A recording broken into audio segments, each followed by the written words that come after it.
Hello, beautiful. Welcome to the first episode of Likha Love.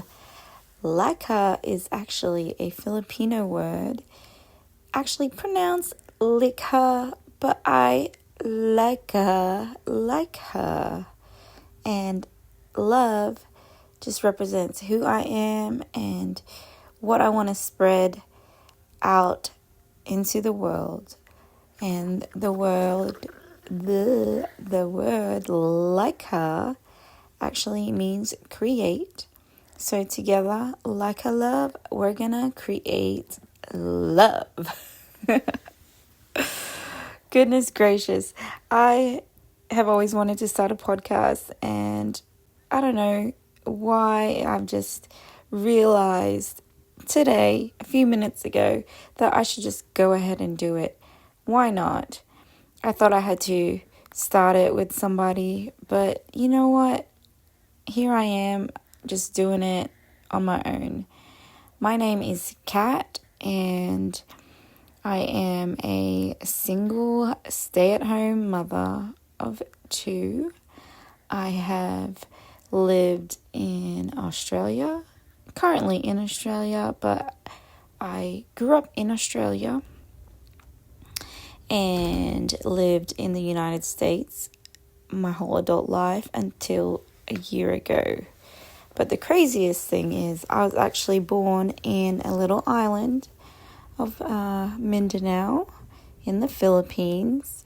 I left there when I was 7, and just recently I went back to the Philippines with my parents and my 1-year-old, and we got to explore the island that my mother was born in. And I kind of fell back in love with this side of me that I had forgotten about. I have always been an island girl, and growing up in Australia and America, it always just didn't feel right, didn't feel like actual home for me. And I really truly believe that maybe I should go back to my home country.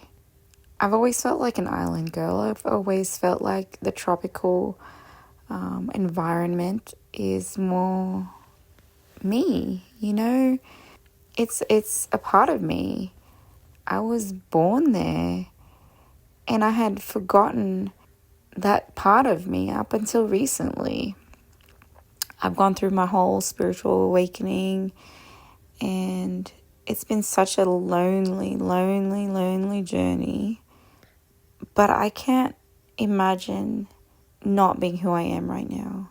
I have grown a lot through all my pain and suffering, and I'm still learning and I'm still growing, and I want to share what I have learned, through my experiences through this podcast. My goal is to spread love, real love, true love, unconditional love, the love that we should all know, but we don't because of our upbringing. I can't even speak.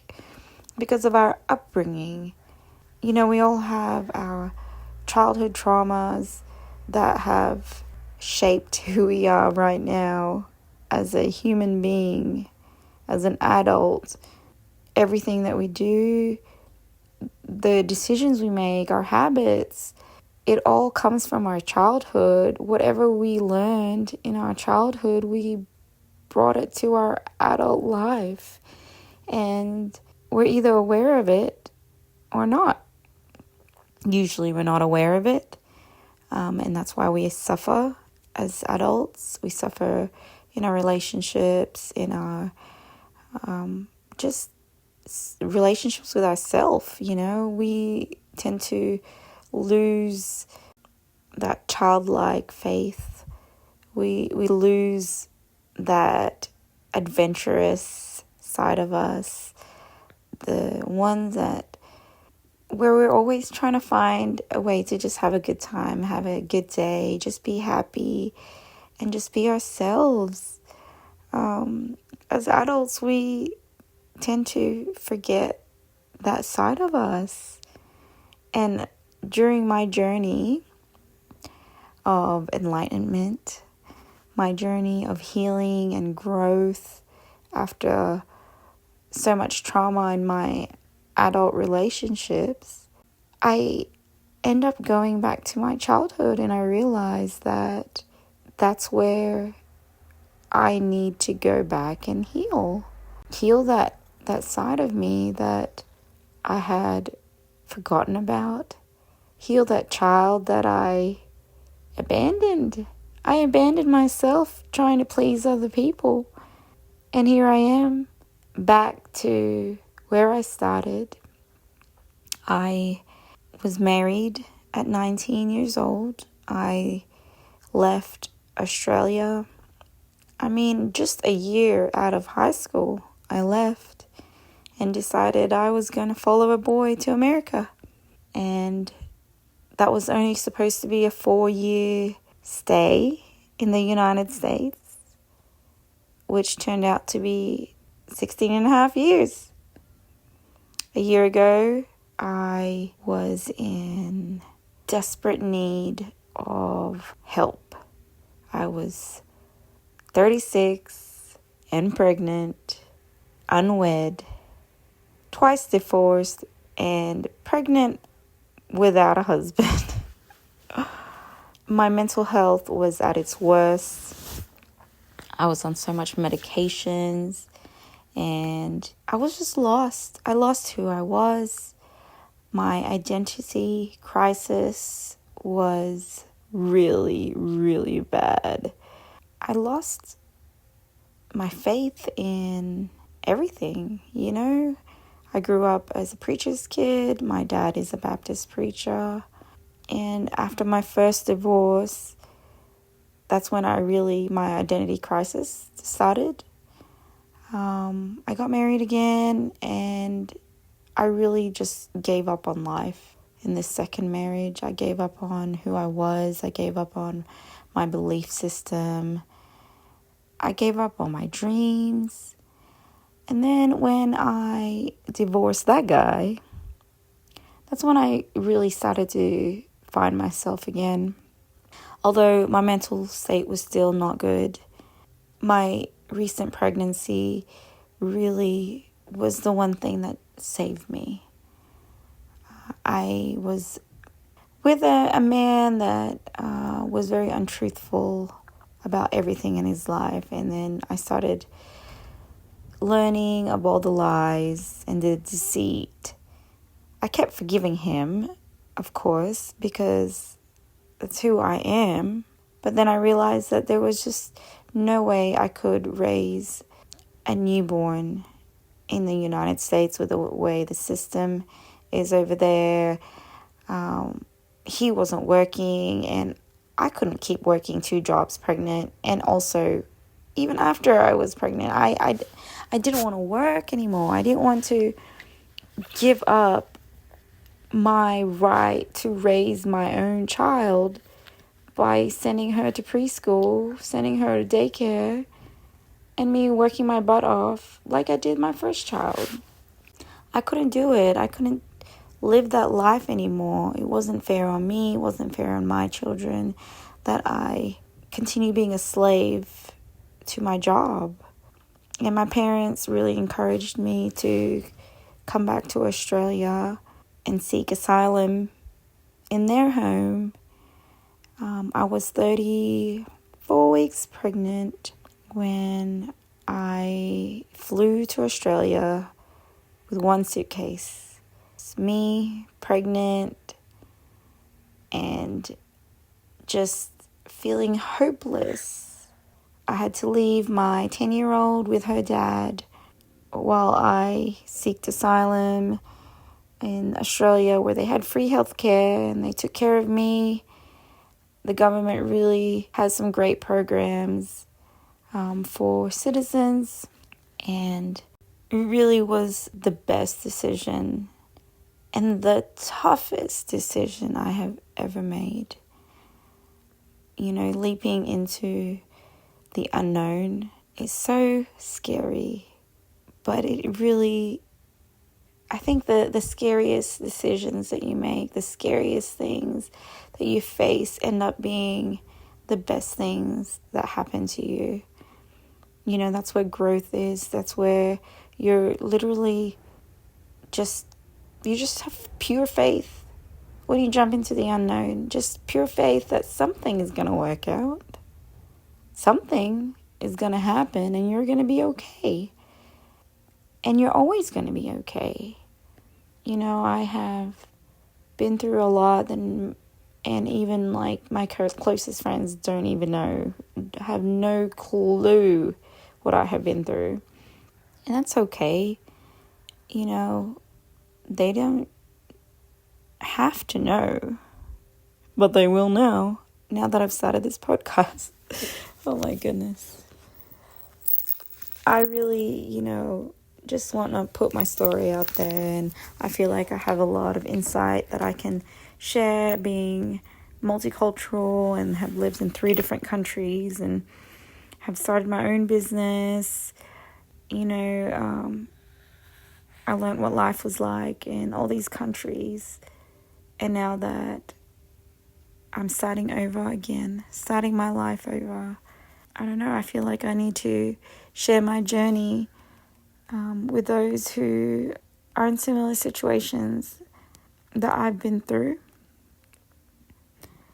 I'm a single mother, and I've had a lot of loss as far as relationships. But looking back now, I see that it was God's protection over me, because I had outgrown these men who weren't really men.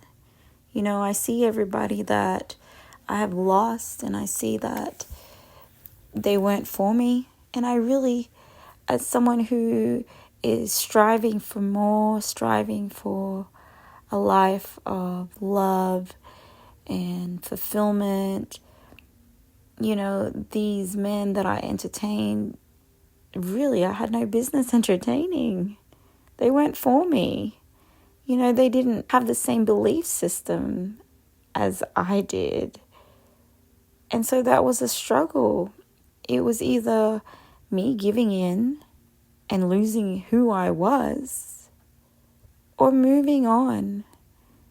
And I'm so glad that I moved on, because I would have stayed stuck and I wouldn't be who I am today if I stayed where I was. And the first marriage, I really felt like I stayed way too long. I was in that one for 11 years. But I can't regret anything. I can't regret my life because of who I am today. I have learnt so much and I have grown. I'm not that people pleaser that I used to be. I learnt how to be independent. I learnt how to be courageous. I learnt how to be strong, how to start my own business. I experienced so many cool things, seen lots of cool places, and it was all because I created those experiences for myself, and because of my faith in God, my faith in something beyond who I am, my faith that everything always works out for me, even though to others it may look like failure after failure after failure, but to me it was growth. I have grown, and I can't regret anything. I can't, because of who I am today. And I think I'm pretty freaking cool.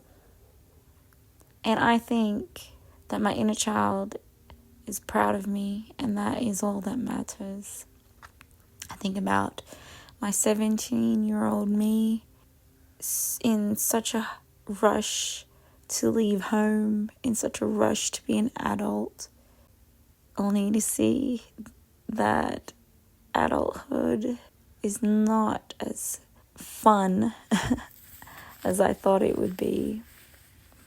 But I think that she would be proud of me for what I've overcome, and for being the person I am right now, I think that she is proud of me. I am proud of me. I've been through a lot. I was a child when I left Australia. I was a child when I just jumped into this new country I knew nothing about. I didn't know anything about the culture. I didn't study on the culture. I actually had no interest in this country whatsoever until I fell in love with a boy who's 5 years older than me. We met on a mission trip. Actually, he came to Australia with his church folks from Alabama, and I was only 17 and he was in his early 20s. And I don't know, there was a spark.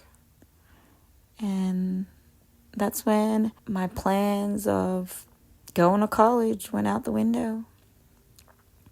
I actually started college. That's a story for another time. But I quit. I don't know, college is not for me. For some reason, I just cannot do college. It's just not for me. I wanted to do photography. I remember my mother being very negative about it because, it's not a normal thing especially for those who went to college and when you're in a third world country and you finish school, going to college is like a very big deal, which it is a big deal. It's a big accomplishment.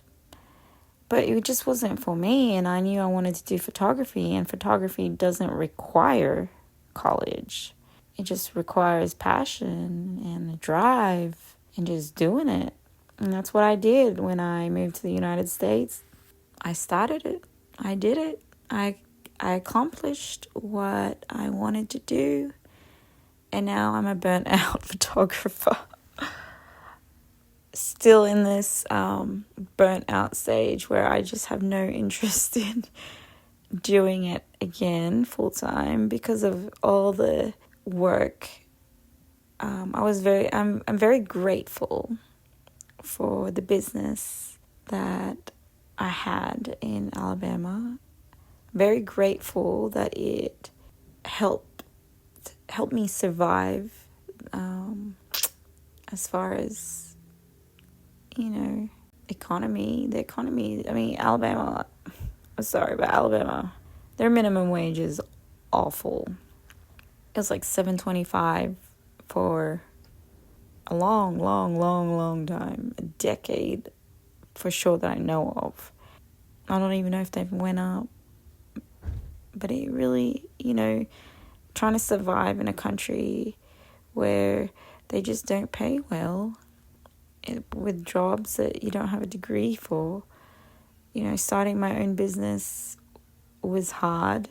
I didn't know what I was doing at first, but it was a learning curve that I needed to help me be who I am today. I started my own business. It thrived to where I was just too busy, working 6-7 days a week, and now I'm just taking care of my little girl and trying to figure out what country I am going to visit next. Oh, my life has been one roller coaster of adventure. But I'm so grateful for the experiences, for the lessons, and for my children. I'm so very grateful. The biggest takeaway I have from the last 37 years of my life is that I needed to learn to love myself. Growing up, I wasn't taught about self-love. It just wasn't a thing.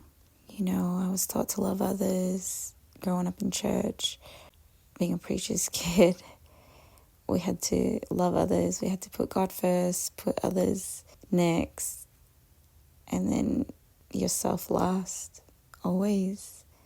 And with that way of thinking, it really kind of taught me to abandon myself. And the one thing I've learned when I took a break from church and unlearning everything that I was taught to believe, I had learned that I had to love myself first above anybody else. Because if I didn't learn how to love myself, how am I supposed to love others? I was pouring myself, my life onto others when it was so empty. How can you pour your life onto others when your cup is empty? You have to fill your own cup. You have to love yourself 1,000% more than anything, because you are the one living your life. You are the one taking care of your body, this human vessel that is given to you. You are the one responsible for it. And how can you love others and do all these things for others when you're not doing anything for yourself and you don't know how to love yourself? So in this journey of loving myself, it came with a lot of benefits. As I learned to love myself, my health got better. I'm off all of my medications and I'm thriving. I'm doing better. I'm healthier. I am better mentally. I am, my mind is clearer. My physical body is so much better simply because I started to love myself. I started being more aware of how I treated myself. And if everybody just learned to love themselves first above anyone else, they will see that it will benefit them. And as it benefits you as a person, it also benefits everybody else around you, because you're living differently. Your mind is different. When you start loving yourself, you don't put up with bad behavior. You don't put yourself through all the suffering because you love yourself too much to put yourself through that. You have to learn to see yourself, your inner child. If you had to do life over and you had to take care of your inner child, how are you going to take care of you? Are you going to allow yourself to be mistreated? Are you going to allow yourself to not be healthy? What are you feeding yourself? Are you giving yourself the best foods possible, superfoods? You're taking care of your human vessel. Are you making sure you're feeding it the best nourishing foods available to you? Are you watering it with the best water that you can get your hands on? Are you feeding your inner child positive thoughts? Are you telling yourself words of love? Telling yourself that you are valuable, that you are special, that you are worth more? Are you telling yourself things that you wish someone was telling you? Stop waiting for someone to treat you right. Stop waiting for someone to love you the way you want to be loved. Stop waiting for it, because it may never come. You have to learn to pour into yourself. You have to learn to love yourself, because only you know how you need to be loved. Only you know what you need. So give yourself that love that you need. Give yourself the words of affirmation that you need every day. Give yourself the nourishment that your body needs in order to thrive every single day. Give yourself the energy that you deserve. Give yourself that time and attention and love, unconditional love. Stop beating yourself up for all the mistakes that you made. See them as lessons for growth. They were important lessons that you had to learn. That's why it came into your life. You're in Earth School. You're here to learn. Learn to love yourself and see where life gets you. Anyways, there will be more of that self-love talk and whatever else comes into my mind, whatever just comes out. I want to use this platform to be able to help others. And if you got something out of what I had to say, then I did my job as a part of this collective. I don't know. I just want to help others. I just want to let others know that they are amazing. You are amazing. Whoever you are listening to me ramble as I nervously start this new journey of mine. Thank you for listening, by the way. Thank you for